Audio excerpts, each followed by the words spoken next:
Assalamu alaikum, those brothers who wish to participate in this program, you're requested to please move a little bit forward. Jazakumullah khair.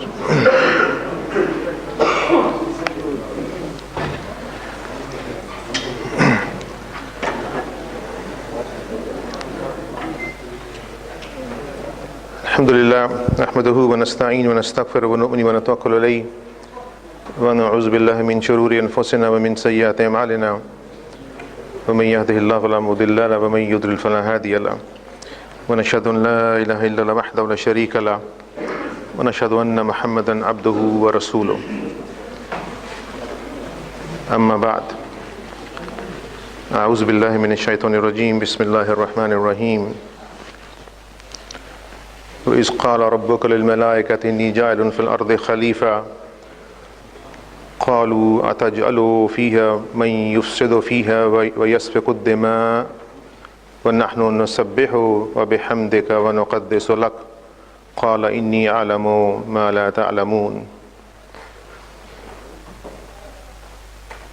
Today's topic is that who are the real enemies of mankind. We all live in this world and we have enemies. And before I remind myself and yourself that it's important to know about the enemies more than our friends, because friends may not cause any harm to us if they're real friends, but the enemies can destroy many things. Your livelihood, your life can shed even blood. So knowledge of enemies is extremely important. So that's why I raised this topic today. So before moving on, I just recited one very famous verse, which is beginning of the animosity. When Allah subhanahu wa ta'ala mentioned to angels that I am going to send a Khalifa, which means the generation after generation of human being. And some people translate that as a viceroy or a subordinate to Allah subhanahu wa ta'ala. But Khalaf or Khalifa means one after the other, generation after generation human beings. And angels were surprised and they said, Ya Allah, atajalu fiha, are you going to place in the earth a creature, that means human being, who will create fasad, malicious disorder and corruption, and yasfikud dima, and they will shed blood. Whereas we are, وَنَحْنُ, they think we are نُسَبِّحُ, we are doing your tasbih, and وَبِحَمْدِكَ, and we are praising you, وَنُقَدِّسُ لَكَ, and we are sanctifying you. And Allah said, قَالَ إِنِّي أَعْلَمُ, I know what I know, and you do not know. So this is the beginning of the animosity for human beings. When human beings were sent to the planet Earth, our father and mother, Adam alayhi salam and Hawa, were asked to leave the paradise and come and live on planet Earth. So that was the beginning of the animosity between the human beings. And within probably a few years or a couple of decades, Adam alayhi salam's son Qabil killed his own brother Habil. So it's important to know who are these enemies. So in order to understand, we have to first go through some basic questions. The first question we can ask is, if we live in this world, shouldn't we know our enemies? The answer is yes, of course, we should know that. The second question is basic one before we move on. If the Quran was revealed more than 1400 years ago, are there still enemies or people who are stopping or obstructing people to follow the sabil of Allah subhanahu wa ta'ala? وَصَدُّ عَنْ سَبِيلِ اللَّهِ. Are there still people? The answer is yes. Then we need to answer the basic question, what is sabilillah? And people come with many answers and definitions. I just want you to imagine what is sabilillah based on Quran and Hadith. This is how I imagine. The sabilillah Of course, it is the path of Allah subhanahu wa ta'ala. But what is it? So imagine you are looking at a path like a motorway or a highway, which is 4-story. The motorway on the basement, second level, third level, and the fourth level. But you cannot enter this path.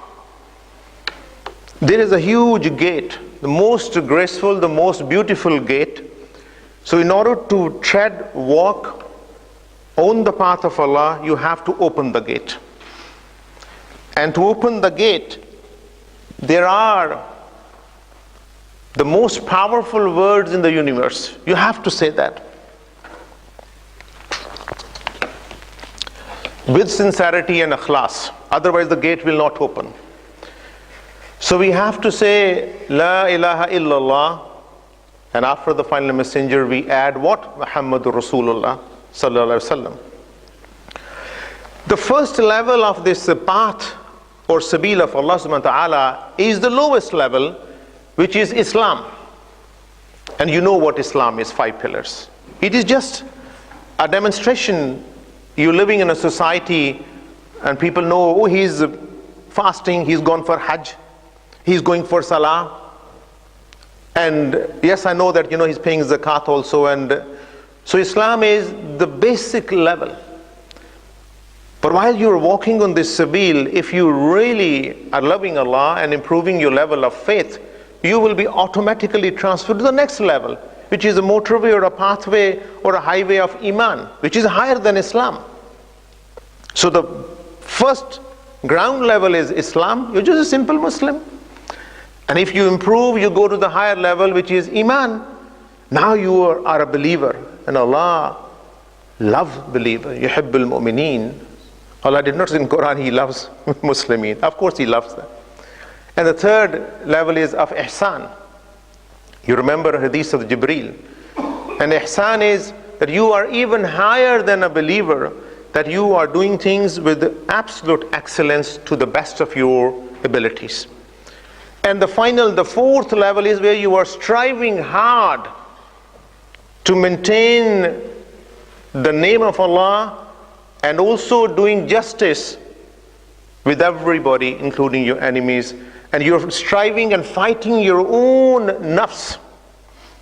So the highest level is jihadun nafs, where you fight your own internal enemies and evils, what we discuss today, inshallah. And you also uphold the justice even with your enemies. So this is the sabilillah, that it is a pathway, different levels. Not that everybody is at the same level, we all are at different levels. Now, who are these enemies? Has anybody ever thought who might be our enemies in this life, from birth to death? Young people? So you have thought about that. We understand complex matters, the human beings, by understanding some model. And we understand things by categorization. Like in Quran, Allah has categorized people into mu'mineen, kafirin, muhsineen, muttaqeen, mufsideen, munafiqeen. So these are categories of people. And we understand things which are complex. Knowledge is complex. We understand with amsal, with examples. And Allah said in Quran, وَلَقَدْ صَرَّفْنَا فِي هَذَا الْقُرْآنِ لِلنَّاسِ مِنْ كُلِّ مَثَلٍ وَكَانَ الْإِنسَانُ أَكْثَرَ شَيْءٍ جَدَلًا. In Surah Al-Kahf, one of the verses that Allah said, we have explained everything in Quran and used a lot of amsal or examples or similitudes or metaphors, but still most of the human beings, jadala, they're still arguing, unfortunately. So there is a model. Our scholars, traditional scholars, in the 4th, 5th, 6th century, there is a time of Renaissance, and the knowledge was at the peak and height. So they said there are 4 types of enemies from birth to death. They said the first type of enemy, of course, Sharif Sahib has said, Iblis. is shaitan. Allah said in Quran, so inna shaitana lakum aduwan fattahizu aduwa. He is your enemy, take him as your enemy. So ya ayyuhallazina amanu la tattabi'u khutuwati shaitan innahu lakum aduwwun mubin. He, don't follow his footsteps, he is your enemy. And aduwwun mubin means from the word bayyin, which means crystal clear. There's no doubt about that. He is a certified enemy. Shaitan is not like a munafiq. Munafiq can hide. Munafiq can hide anywhere and pretend to be a Muslim and do a lot of harm. So shaitan is aduwwun mubin. Munafiq is not aduwwun mubin. He is secret. So he is open enemy. The second enemy we got is our own nafs, our soul. And the third enemy we got is our ahwa, which is desires and passions. And we are not talking of the normal, permissible, halal desires and passions. We're talking of those passions which can affect our faith. And the fourth enemy is the life of this world. And the life of world, we interact with whom? Human beings. So our enemies are human beings. Some people say we can add environment. Some people say we can add natural disasters. Some people say, snake and tigress or tiger or crocodile are our enemies. So we can add animals, but we will focus on human beings. So our enemies, this is the model which was approved by Imam al-Ghazali and most scholars at that time. And then there could be a little bit ikhtilaf, but for understanding, there are four enemies. Number one, Iblis, Shaitan. Number two, of the nafs. Number three, desires. And number four, life of this world. So it is important to know about, now the first three, if you think deeply, they are internal enemies. You can't see them. You can't feel them. So your nafs you have never seen. Shaitan you have never seen. Your desires where they come from inside, you've never seen. They are intangible. You can't touch them. So they are like a software enemies. If you speak in the modern terminology, the IT terminology, they are like a software. You do not know. And the life of the world where people are harming each other, creating wars and murdering, so they are you can see those enemies. There is another viewpoint, very interesting, by the Western scholars and the philosophers. They said we have more enemies. They said the man who wants to learn knowledge, his enemies are also four enemies. The one is that anybody who's got a fear, khawf, he will never learn anything of knowledge, because he'll always be frightened from the sources of the knowledge. He will run away. And is this the case of Muslims? Wallahu alam. And secondly, he said the clarity of the mind. If a learner or a student begins to feel, oh, I understand this thing very clearly, mashallah, alhamdulillah, self-praise, tapping on the back, then this person will also not go very far. Will learn something. So this is the enemy of the man of knowledge. And the third thing is when the people seek knowledge and they begin to feel powerful. And the moment they begin to feel powerful, that becomes their enemy. They will not go beyond. And the fourth enemy, they say, is old age, which is indefeatable or undefeatable old age. Some people say modern time, the laziness and the boredom, young people will understand that is the biggest enemy. Mothers and fathers, they're always saying, come on, help us, this, that, and other. Prophet ﷺ in his hadith has elaborated this matter. And he asked protection from certain things. First of all, he taught us that you cherish 5 things before you lose them. Before you lose them. And the first thing says, Shababaka qabla haramika. So cherish your youth before you become old Old age will become your enemy. He didn't say that, but this is what it seemed like. Old age is very, painful, dependent, at times hopeless. And he said, "Sihhata qablaka sakamika." So your health, before you become ill and sick, so do something.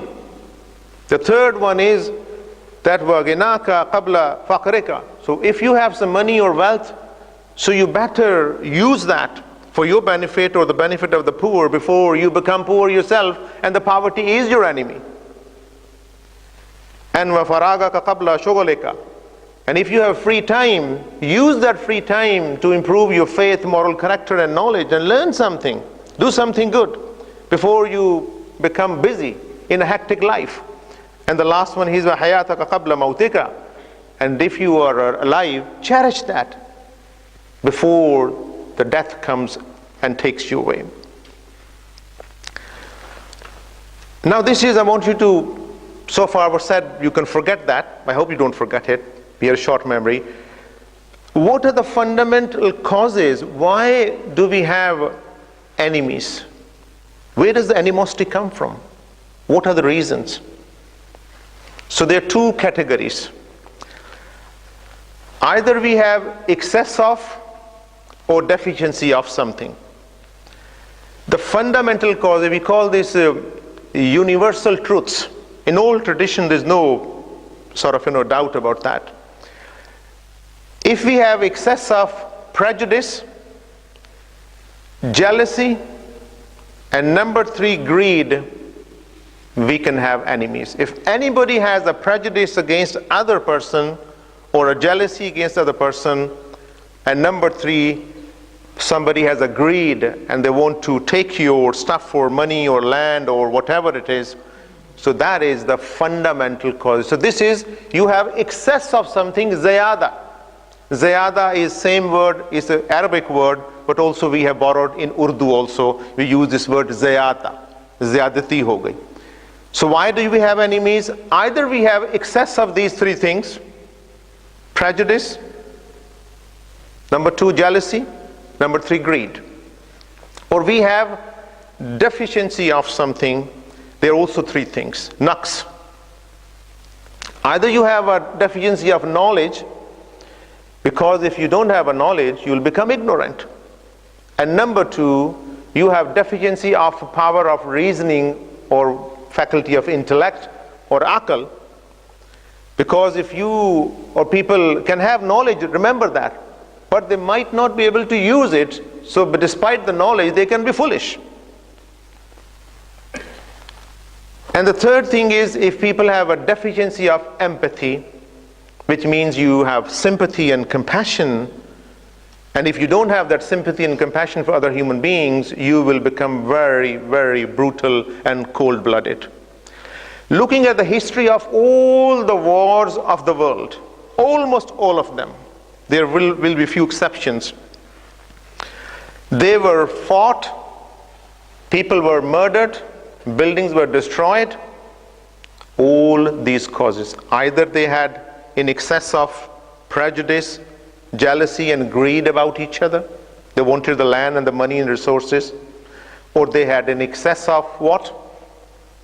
So they have deficiency of knowledge or intellect or empathy.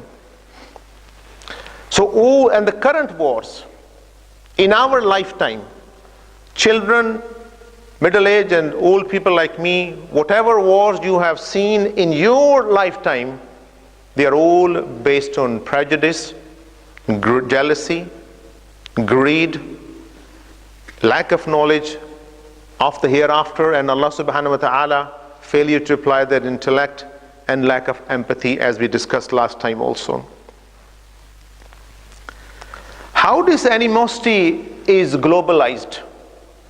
So we also need to know we have enemies, and all these enemies which I've mentioned 4, I need to come to that, they attack you with the different weapons.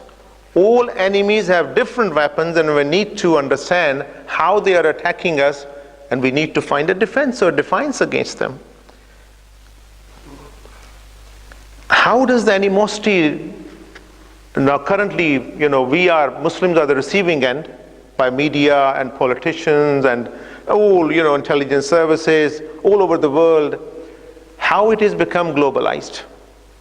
So sadly, it is the politician, media, intelligence services, and that's why the groups, these sort of powerful groups in the world, they can choose anybody to be the enemy, and they start spreading the news through the tool we call media. And current targets, victims are obviously Muslims. Allah subhanahu wa ta'ala says in Quran, وَكَذَلِكَ جَعَلْنَا لِكُلِّ نَبِيٍّ عُدُوًّا شَيَاطِينَ الْإِنسِ وَالْجِنِّ يُوحِي بَعْضُكُمْ إِلَىٰ بَعْضٍ زُخْرُفَ الْقَوْلِ غُرُورًا. Very interesting ayat in Quran, in Surah An'am, ayat number 112, that Allah said, I have also allowed or appointed the enemies for every prophet. And they inspire each other with the beautiful sort of words and speech and ghurura, and they are simply deceiving themselves. So what it means is that people who are on the path of Allah subhanahu wa ta'ala, who are faithful, you will always have enemies. Now, what is the most important thing that you are trying to protect from your enemies? Why do we need to worry about enemies? So this is the crux of the matter. The most important thing is, as a Muslims, if there's somebody can do the greatest harm to you and me or any Muslim, is they take you away from your what? Your faith.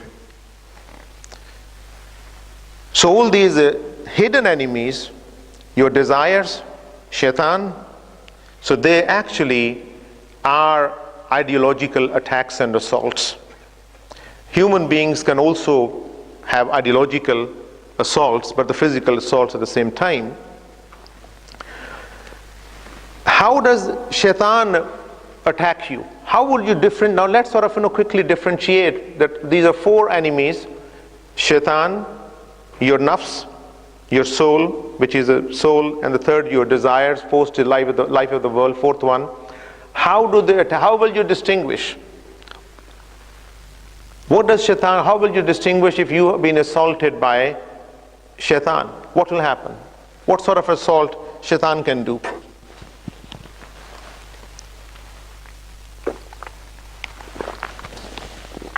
Okay.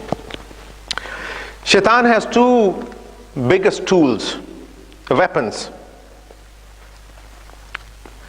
One is he can insert shubahat, doubts, in your nafs, in your heart. Doubts about what? Allah, Day of Judgment, your Prophet, Quran, and your faith. So that's why this attack is the most dangerous one. The second attack shaitan can do is he can inspire your shahawat, and people can have shahawat or desires or passions which are not allowed. So shaitan's attacks are doubts, insertion of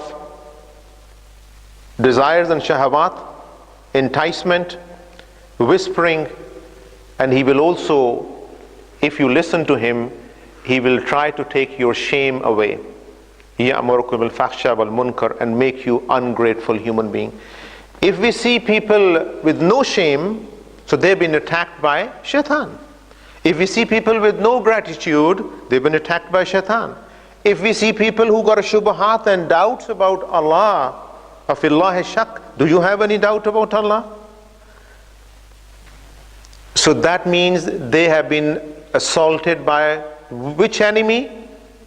Iblis. This is very basic one. Now the soul, how can our own nafs can be our enemy? What sort of assault, attacks our own nafs can do on us? Nafs has a multi-compartment. Have you seen at home a dry fruit container which you put different things, the almonds and other sort of cashew nuts and etc., etc. So nafs is like a different compartment. One of the compartment of the nafs is it contains within, this is again the model of understanding by the Muslim scholars, that it contains rational faculties. If anybody claim to have intellect or reasoning, we call quwwat al-aqaliyya, or some people call quwwat al-ilm, or rational faculty. It is inside the nafs. So if we are confused and we are just guessing about things and not using the knowledge, we are reaching a stage of foolishness, and we can have intellectual shutdown. So our own rational faculties of the nafs can become our own enemy when we don't understand things and insist stubbornly that I am right, whereas you have no evidence, no proof, and you are engaging into discussion or some kind of a dispute. So our own nafs can defeat us. Well, but if these rational faculties are in good position and good shape, so they can take you to the right path. Within our nafs, we have other enemies, and our scholars, they call it quwwat al-ghadab. Ghadab means it is emotional side of a human being can become our enemy, the nafs. If you don't control your resentment or anger or your jealousy, the negative feelings, so that means these can assault you and you can feel toxic about certain things, and all the enemies are important to recognize because they will ultimately affect your, I keep on saying FMK, your faith, your moral character, and your knowledge will be corrupted. So these are powerful enemies. Do not think these are not powerful. So then we come to, so the nafs can also be our enemy if the shaitan has already worked on our nafs and made us confused, and we are not using our proper knowledge-based faculties Allah has given us, and instead of using the spiritual tools of sabr and shukr and forgiveness and tawakkul and tawbah, so we are using the opposite one, resentment and anger and jealousy. So our nafs can drive us crazy, and then we can drive other people crazy. Like our Imam Abdul Jabbar Sahib, who delivered a very good khutbah today in Jum'ah, that he was mentioning about how the divorces are taking place. So when the divorces are taking place, where are the enemies? These are the internal enemies which they have not realized. It is their resentment. It is their inner anger. They have not dealt with it. It is their prejudice. It could be their jealousy and egoism. So these are such a evil enemies. It can take you away from your moral character. Your knowledge can be corrupted. Your faith can be impacted. Your deeds can basically be become null and void. And these are not small enemies. These are extremely powerful enemies, because if you reflect on it, these internal, intangible software enemies are actually more powerful than the external enemies. And within our nafs, soul, we also have some capacity, we call it quwwatul adl. That means we can do justice.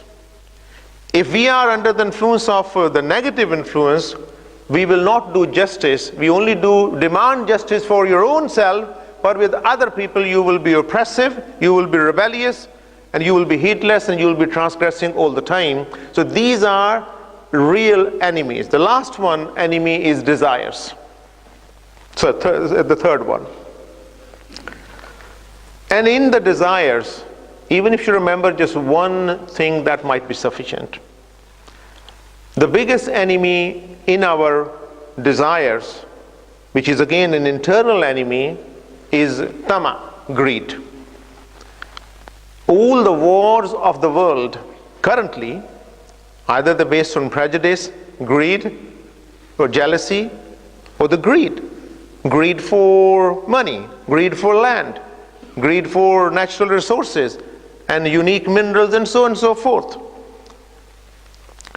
If we are under the influence of our desires and say, no, I must do it, then you will have other enemies will come and help the greed. So greed has other companions and friends. They'll come out. The one thing will happen is you will become a little bit materialistic. You will only look at the external value of the things and you will be impressed by that. You know, my car, my house, my fridge, my freezer, my microwave, my shoes, my socks, my underwear, my other things. So once you had this little enemy within yourself of greed, it will drive you to the external apparent value of the things and the brands, and then you will be overspending, and of course somebody is paying for that. So then people can be careful, should be careful. Your desires also, if somebody is engaging in adultery and fornication, that is also haram. The food is a big problem, is the biggest desire. The sexual problems, adultery, fornication, and overeating, the food, gluttony we call it, they are the biggest problems after the greed. People are not able to control them, and then people can have addictions. You can have addiction of food, addiction of fast food, addiction of drugs and alcohol, and there's no end to it.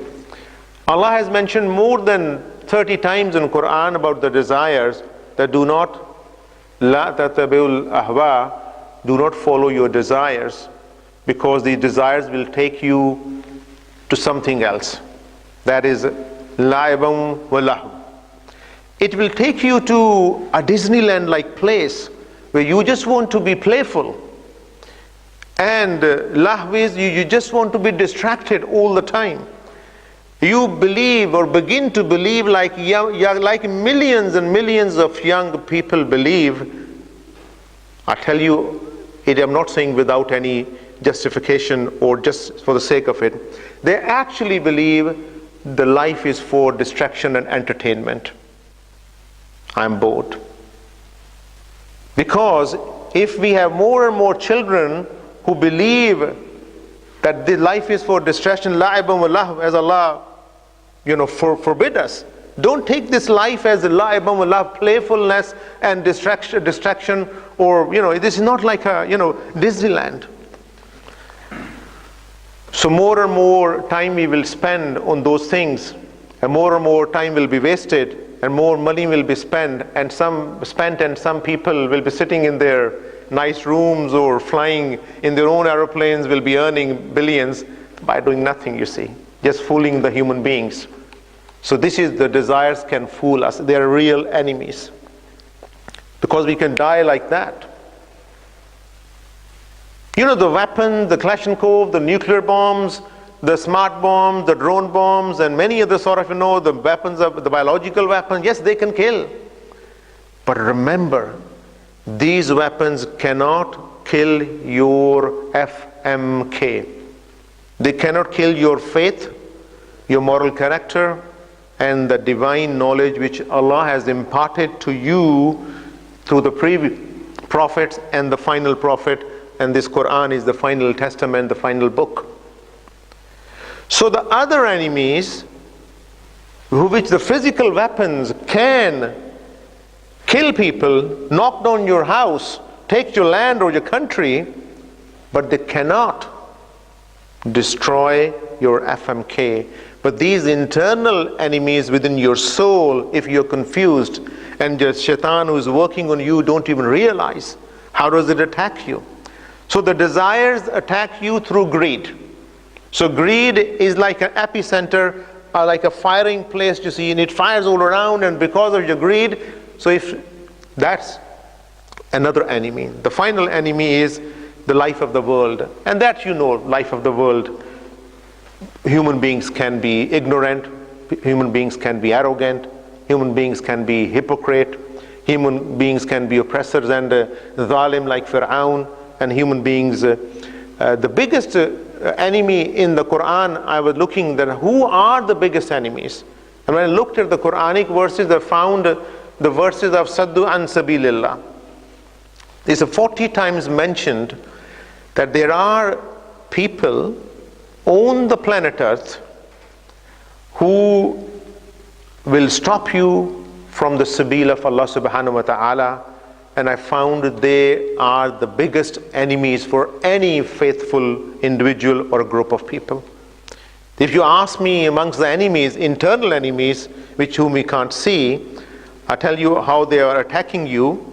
But these people amongst the human beings, the biggest enemies are who attack you by stopping you, obstructing you, deviating you, distracting you from your faith or your moral character or the knowledge which Allah has given you. So these are the 4 types of enemies which you should know that. Now if I look at, as I said in the Quran, I've given you a handout. Shahid Sahab, can you give handout to people? They might, if not here, they can go home, and I have given you a list of the 4 enemies, just for a reminder. And then there's a table there which tells us how these enemies attack us, which I call like a pathology. And then there is a defense against. And then in the page 2, the most dangerous people on the planet Earth are who cause obstruction. Saddu an Sabilillah. So there are 40 times Allah has mentioned them, and they have characteristics. I'll quickly go through. There are 15 characteristics. You can go home and read. Allah says in one of the verses, إِنَّ الَّذِينَ كَفَرُوا يُنْفِقُونَ أَمْوَالَهُمْ لَيَصُدُّوا عَنْ سَبِيلِ اللَّهِ فَسَيُنْفِقُونَ ثُمَّ تَكُونُ عَلَيْهِمْ حَسْرَةٌ ثُمَّ يُغْلَبُونَ وَالَّذِينَ كَفَرُوا إِلَى جَهَنَّمَ يُحْشَرُونَ. Let's give you one example. One of the examples, Surah Anfal, is that Allah is saying that, look, there are people who are spending money, riches, their wealth. They're prepared to spend their wealth on what? Saddu an Sabilillah. To stop people from remaining or becoming faithful. I didn't say that, it's in Quran. Verse number 36. So if you have electronic phone, smartphone, you just do one, Sad, Dal and Wasaddu, you'll see the 40 verses and read them and see actually the biggest enemies other than our internal enemies are those people who are doing 2 types of attacks. One is the ideological assault or a warfare through, I mentioned last time, nihilism and atheism and capitalism, many other philosophies and ideas and thoughts and theories. And the second is they can also physically attack you. Then they will continue to spend their wealth on what? To stop people from following the sabil of Allah. Summa yughlabun. Allah is saying, do not worry, they will be overpowered by Allah subhanahu wa ta'ala eventually. And وَالَّذِينَ كَفَرُوا إِلَى جَهَنَّمَ يُحْشَرُونَ. Those people who deny the truth, they will be collected together and put in the hellfire. The second, now if you look at the page number 2, we'll quickly go through the list. And this is the last part. In this world, you have enemies which are not like internal software enemies, they are real enemies. Allah called them source of fitna. They're so dangerous. All these lists actually is with the Saddu an Sabilillah. They are people who are self-deceiving themselves. Somehow Allah has mentioned that Allah's path looks to them crooked. يَبَغُونَ عِوَجًا. Or they are either looking for crookedness or the sabil of Allah, the path of Allah, so that it looks to them crooked. So it looks to them crooked, it's not right, so they believe they have a power and authority, so they want to convert all the world and take them away from their FMK, faith, moral character and knowledge. And that attack is ideological assault on the Muslims worldwide through Hollywood programs, through Bollywood programs, through advertisements, through writing, through books, through social media. And there are thousands and thousands of new attacks every day. And wallahi, it is impacting, because this is animosity. We're not going to fight them physically, but we have to fight them intellectually. They are obsessive compulsive in terms of crookedness. Allah said in one of the verses in Surah Anfal that they are saddu an sabilillah, stopping people from the sabil of Allah. They're also arrogant. Then Allah said in Surah Tawbah verse 34, they are hoarding money, they are miserly, and they are stopping people from the sabil of Allah. In other words, Allah said they are heedless. They're so wrong, but they believe they are on the right path. And they're also mufsidun, and they are enemies of Messenger of Allah in one of the verses, and they have an extreme disbelief, their rejection of faith, and they do not believe in the Day of Judgment. So, and they have a deceit and hypocrisy. So this is, I just wanted to mention, you can go home and look at this list number 2, that in this world, in the life of the world, at present moment, these people are the most dangerous because they are determined for ideological attack. The psychology is that people who have a knowledge and power in current modern time, they are attention seekers. They want to have attention of other people. They don't want people to follow anything but them. So if you look at multinationals and extremely rich people and organization institutes, so they want everybody to remain focused on them. Look at the news channel, how powerful it has become. But the news channels are affecting FMK of our young children. The faith and moral character and their knowledge is being corrupted because of the bombardment of subtle wrong information about the religion of Islam. So we need to be aware of our enemies. We have internal enemies like Iblis. It can attack through whispering. And then we have our nafs, which can attack through our desires of greed. And it can cause confusion and so on and so forth. But there are external enemies who are the real, you can feel. If we have so Prophet ﷺ are looking at the hadith, and I found that between 12 and 14 enemies he identified, and that's why we pray every day. He did not use the word enemies at that time, but he gave us the defiance and the defense system against all these internal and external enemies. I'll give you a couple of examples. So one of the example is Allahumma inni a'udhu min al-hammi wal-hazni ajzi wal-kasli bukhli wal-jubni wal-daladan wa-ghalabat al-rijal. In this one it contains about 8 enemies. He used to ask Allah, "Oh Allah, give me protection from hum, which is worry and stress." It is our enemy. Because if you are stressed out, you will make everybody else in the house stressed out. And some people will say, "I'm going out. I can't take it anymore." So he used to say, "Allahumma inni a'udhu bika min al-ham," number 1.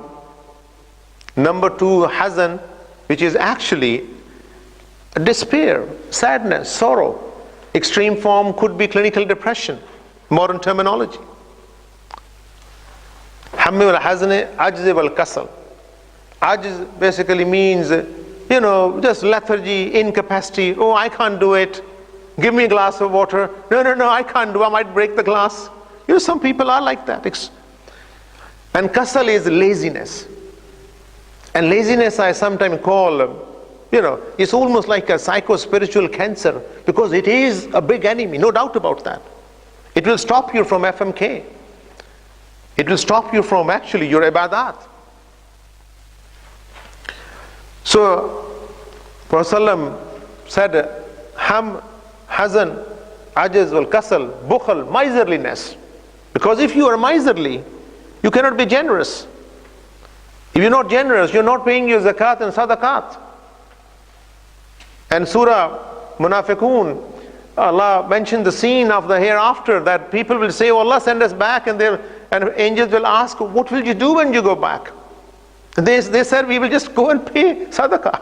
We just spend in the way of Allah subhanahu wa ta'ala. So, Bukhal wal Juban. Juban is cowardness. You just become coward. Because deep down psychologically you wanted to be powerful, and now you're saying, oh, I can't fly, I can't lift 200 kilograms, I can't sort of earn £500,000 or £1 million I don't have a power. And you just sort of presume this psychological sort of dreadful thing on you, and you become coward. You're just afraid of her. So you allow your fear to take over. So your enemy is a fear, it is coming from your nafs. So this is extremely powerful enemy, that if people have a fear, and because of the fear or because of the laziness, they are stopped developing as a human being. So we are talking about enemies, in there and here, all over the world. And Muslims, we are losing track. No, you first look into your own internal enemies. If you overpower them, if you defy them, if you identify them, because the treatment of all these enemies is, first of all, the step is, it is already in your handout, page 2, you can, recognition. Unless we recognize these enemies, we can't deal with them. So, Bukhne wa Juban, and then Prophet said, Dala ad-dain. Dala ad-dain is that you are overpowered by debt, loans. And may Allah protect us from that. Everybody is having some kind of a debt or a loan. And the 8th thing he said was, Ghalabat al-rijal, or Qahr al-rijal, that people who had the creditors, who has given you the money, they will overpower you. That means they will send some people at home to take your stuff. What do you call those people? Bailiffs. Jazakallah. So these are the 8 things Prophet said. He asked for protection every day. So young people, my brothers and sisters, my sons and daughters, these are our internal enemies. He also asked protection from other enemies every day. He said, ask for protection from Dajjal. A'udhu fitnati Dajjal. And Dajjal, don't try to remember or everything else. Just simple thing, it is ideological assault. Antichrist, if you want to remember just 2 words, for to simplify, matter is not that simple. But when Dajjal will come, he will only say one thing: you stop believing in FMK and believe in what I say. It is ideological assault. Very simple as that. So Allah knows Dajjal, and he used to seek protection from fitnatul mahya wa mamat, the trials and tribulation of the death and the life, and ma'sam wal maghram, from the sinful life. And also maghram means many things. That means you're just being consumed and involved in something for just wasting your time. So Prophet ﷺ has already mentioned these things, that these are our internal enemies. These laziness, is sorrow, unnecessary stress, and covetousness. So how do we deal with them? So there are 3 steps to deal with them. If we know our internal enemies and external enemies, the first step is, as I said, recognition. You need to recognize. Why do you want to recognize? Because every enemy I mentioned, the four groups, your shaitan and your nafs and your desires and the external enemy, they attack you with different weapons. So they attack you with different weapons. So the impact will be different.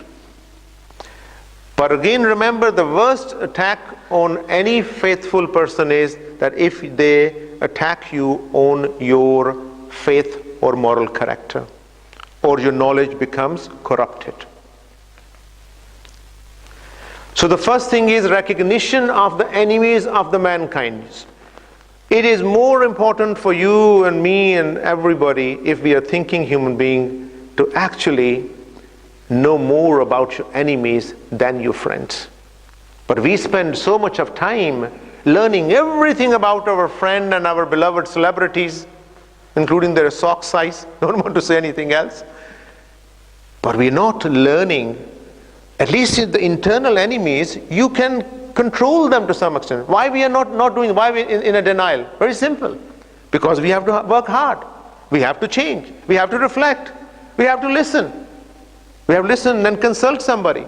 We have to go to the masjid. We have to read Quran. And Quran and Hadith mention these enemies within your own self, your nafs. The treatment so recognition is one. And the second is prevention. And the third one is active defiance. Active defiance is that is something which is not the part of the talk today, because if somebody's nafs is diseased and ill and sick, you need to have a purification of soul. قَدْ أَفْلَحَ مَنْ زَكَّاهَا وَقَدْ خَابَ مَنْ دَسَّاهَا. Whosoever's soul or the nafs is purified will be successful. And if your soul is corrupted and diseased and toxic, then you are destroyed. So that is a very extensive sort of topic. Prevention. From your shaitan, if you have a time, just reflect on 2 verses of Quran. It will give you the gist how we can protect from shaitan. Surah Al-Araf is number 7 surah, and the verse is 200 and 201. These actually explain the complete treatment of the pathology or the diseases or the things shaitan is whispering within ourselves. But you need to understand them. The verse number 200 is وَإِمَّا يَنْزَغَنَّكَ مِنَ الشَّيْطَانِ نَزْغٌ فَاسْتَعِذْ بِاللَّهِ إِنَّهُ هُوَ السَّمِيعُ الْعَلِيمُ. Allah subhanahu wa ta'ala says, if shaitan inserts any evil, negative, toxic, prejudice-based, greed-based, jealousy-based, hatred-based, any bad thoughts whispering in your nafs, fasta'iz billah. What it means is, you need to recognize that. You come in the protection of Allah. But how will you come in the protection of Allah if you do not know how to recognize these thoughts, that they are from my internal enemy, shaitan? Innahu as-sami'un alim, that Allah is listening to you and He has the knowledge, but shaitan will not listen to you. Then Allah gave an example, Inna allazina taqaw masam ta'ifatun min ash-shaytan fatazakkaru fa'izhum mubsirun. The next verse is even more interesting and more reassuring. Allah gives the example that Inna allazina taqaw, those people who have recognized the enemy, those who have understood what this animosity is, and they have now joined the group of muttaqeen, or they have a taqwa or piety. Innal lazina masam ta'ifum, when shaitan afflicts them, whispers them, and try to distract them and deviate them and confuse them, tazakkaru, they remember Allah subhanahu wa ta'ala. So we have to train ourselves. Myself and all, may Allah reward you for coming in a very cold night. There are very young people who My young sons and daughters, if there are any daughters upstairs or sisters, please remember, you will and we will achieve nothing unless and until we train ourselves. Now this verse, these people of piety, they have trained themselves now, tazakkaru. And Allah gives them a reward. فَإِذَا هُمْ مُبْصِرُونَ. Then these people are able to see clearly. They will have basira, the inner insight. Allah will give them furqan, the faculty of discernment between right and wrong. فَإِذَا مُبْصِرُونَ. They will be able to see clearly. And who gave them that power? Allah. But what did they do before that? When shaitan was attacking them, so they had a piety, they recognized the attack. Tazakkaru, they remember Allah subhanahu wa ta'ala, His commandments. And remember His hudud, which is the injunctions. Faiza mubsirun, they are able to see clearly. It is as if they are praying, Allah marinal haqqa haqqa ruzukna tiba'a wa arinal batila batazukna ijtinaba. It is as if their dua is being accepted. Oh Allah, show me the haqq. This is another dua Prophet ﷺ used to say every day. And we recite that in the Jummah khutbah. Oh Allah, arinal haqqa, show us the truth as it is, truth in reality, not sugar coated like these days. And allow me to follow that. And arinal batila, show me the evil, the wrong, as it is in a real shape and form, and allow me to stay away from that.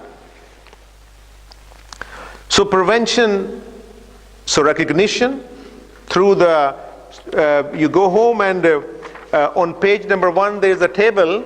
So this is the middle part is pathology. So you will go home and read when you have a time and there's no headache and nobody is disturbing you, how these 4 enemies launch their assault. They're all different weapons.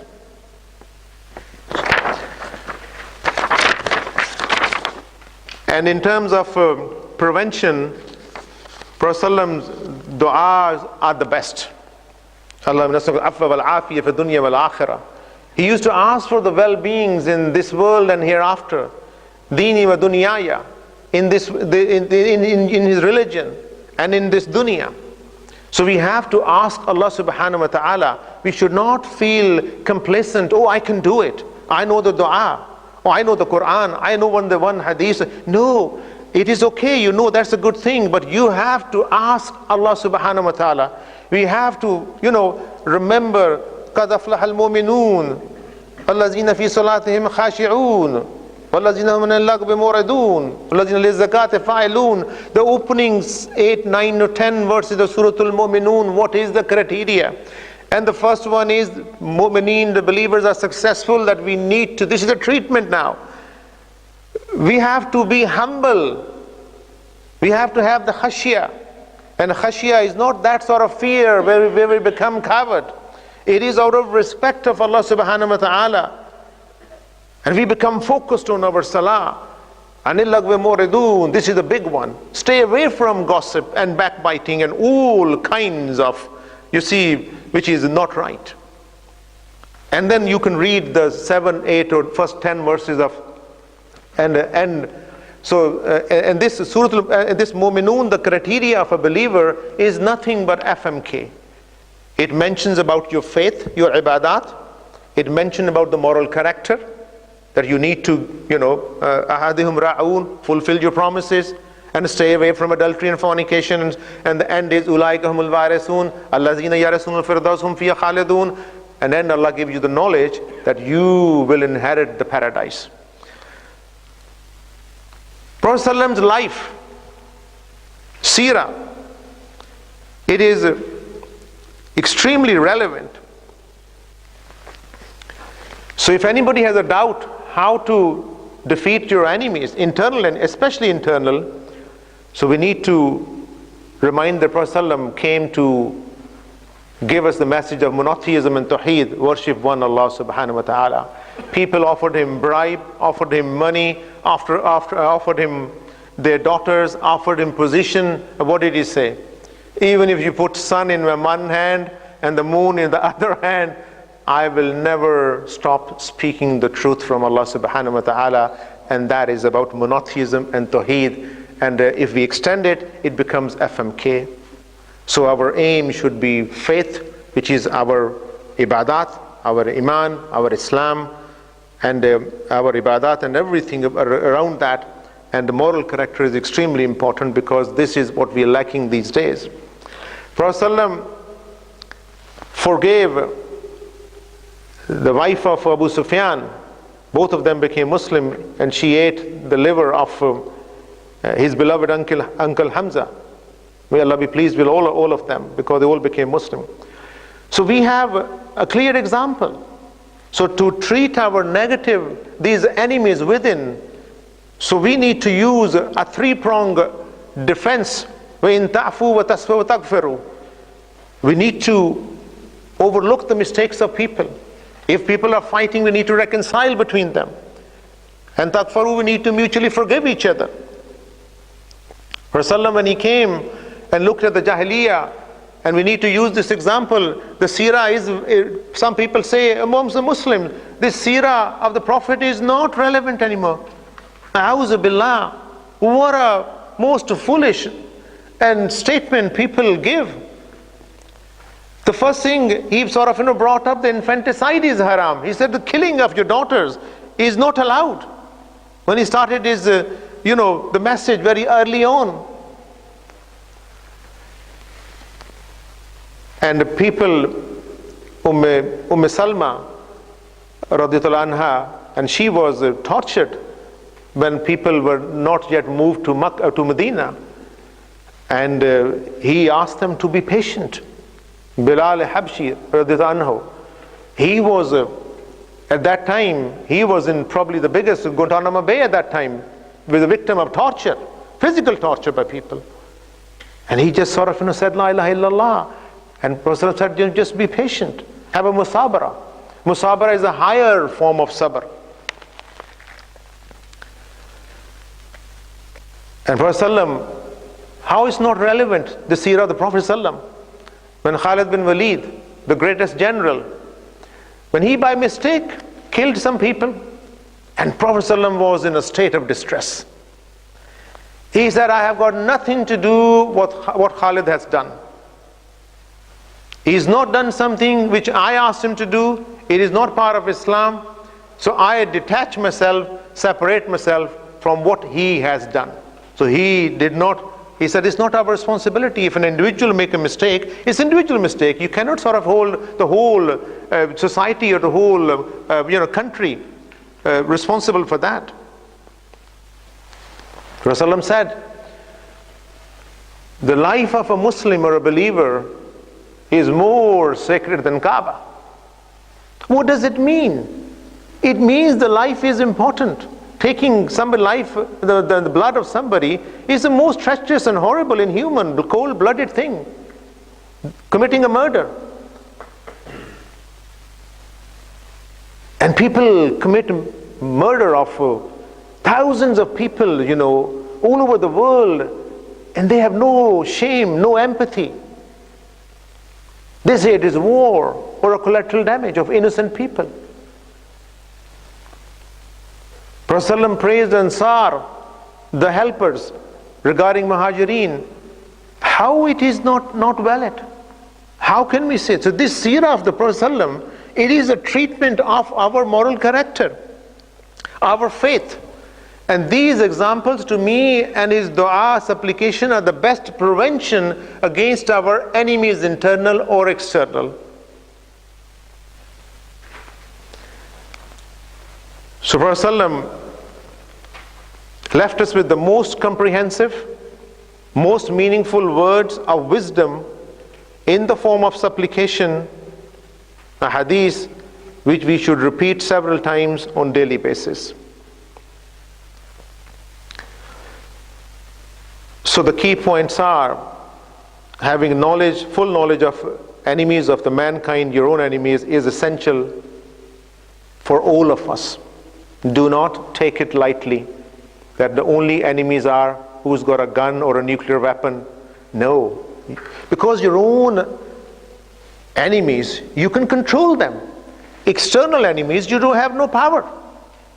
And these enemies are bigger than them. Why? Because they will affect your FMK. If our faith, moral character, and knowledge is corrupted, then in the day of judgment, we will have a big loss. So what is the most important thing for us? Is hereafter. This world life is important. It's a platform. We need to, but this is the opportunity to perform. So internal enemies are complex and dangerous than the external enemies. That's what I conclude. So all enemies have different weapons. Learn about them. So this knowledge is important. And in the world, I conclude that the most dangerous enemies are Saddu an sabilillah, anybody who assault ideologically or physically obstruct people from following the faith or their belief system.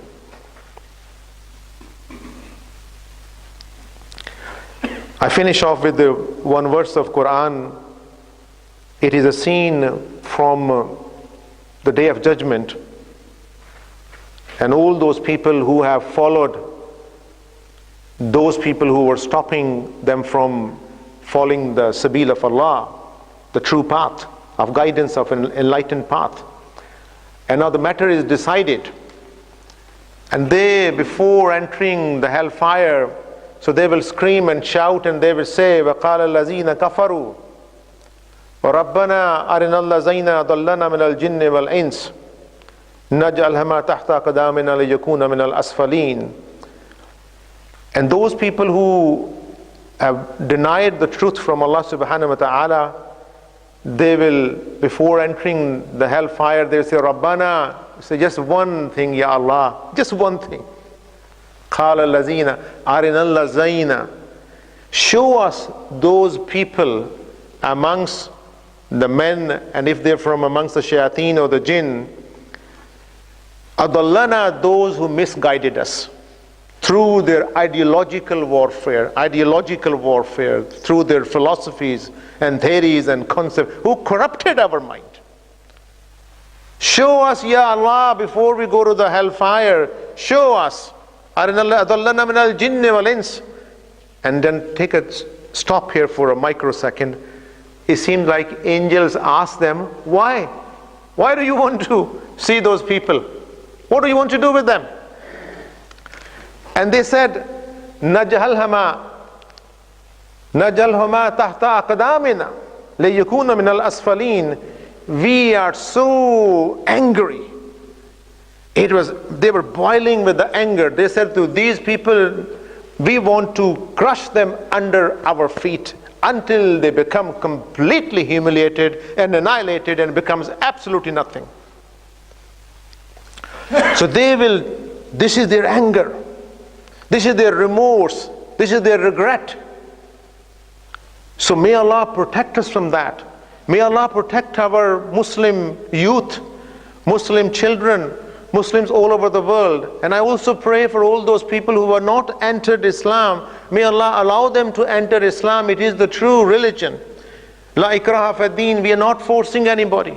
But it is important that we recognize our enemies and intellectually deliver this message to the best of our abilities.